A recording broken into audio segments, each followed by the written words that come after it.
Coucou tout le monde, j'espère que vous allez bien. Pour ma part, ça va. Je fais cette vidéo en espérant que ça peut aider certains d'entre vous. Alors, si vous avez une dette de loyer et si vous avez des difficultés pour payer un loyer, voyez avec votre bailleur propriétaire pour échelonner la dette. Faites en fonction de vos moyens. De toute façon, le bailleur, tant que c'est tant que vous lui faites un retour, lui, généralement, il ne posera pas spécialement de problème pour échelonner la dette.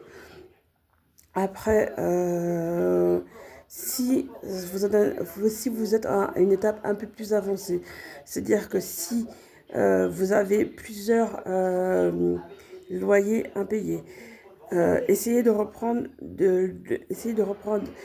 le paiement de votre loyer sans régulariser la dette. D'accord? Sans régulariser la dette, je vous explique. Il faut au moins que vous ayez repris le paiement de 3 loyers, faire une demande de FSL. C'est le fonds de solidarité. Enfin, voyez avec l'assistante sociale, elle vous expliquera. C'est une aide qui peut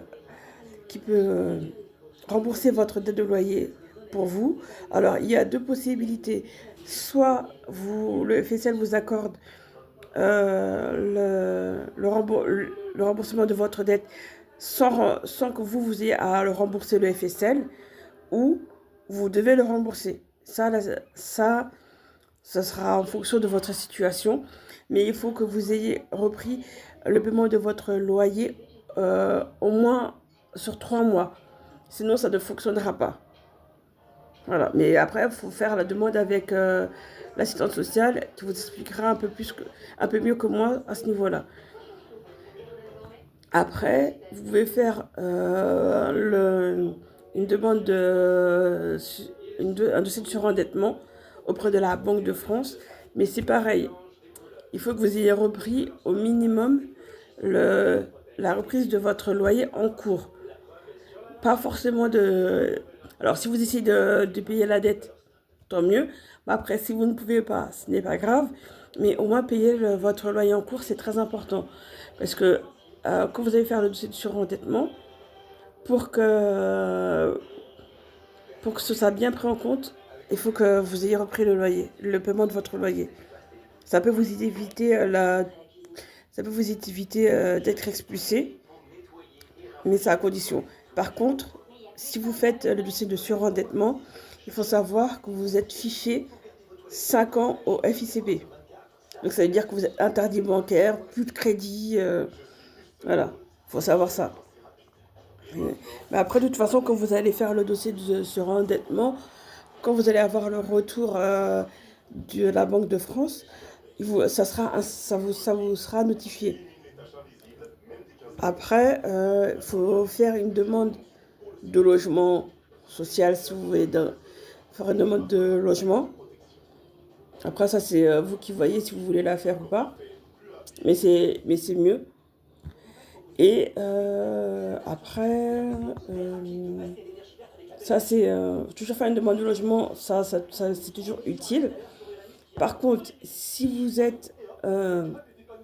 si la procédure d'expulsion est en cours, là, faites le dossier de surendettement, faites la demande très importante de logement et faites la demande d'ALO.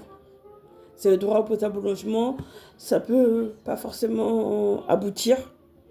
Hein, c'est comme ça, mais ça peut ne pas forcément aboutir à quelque chose, mais faites-le. Voilà. Par contre, quand vous avez la décision quand le juge vous dit qu'il confirme l'expulsion, vous pouvez saisir le juge des exécutions. C'est le juge pour demander un délai en fait.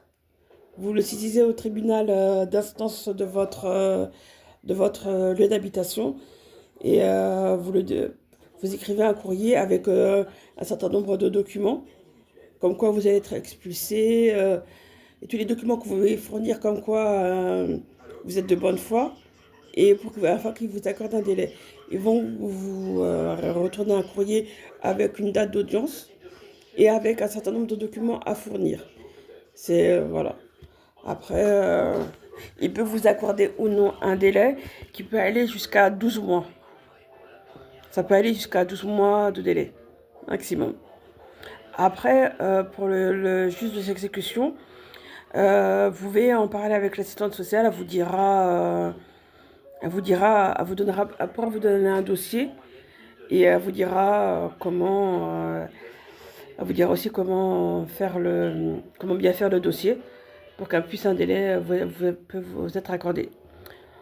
Euh, voilà. J'espère ne rien avoir oublié. Après, si vous avez des questions, n'hésitez pas.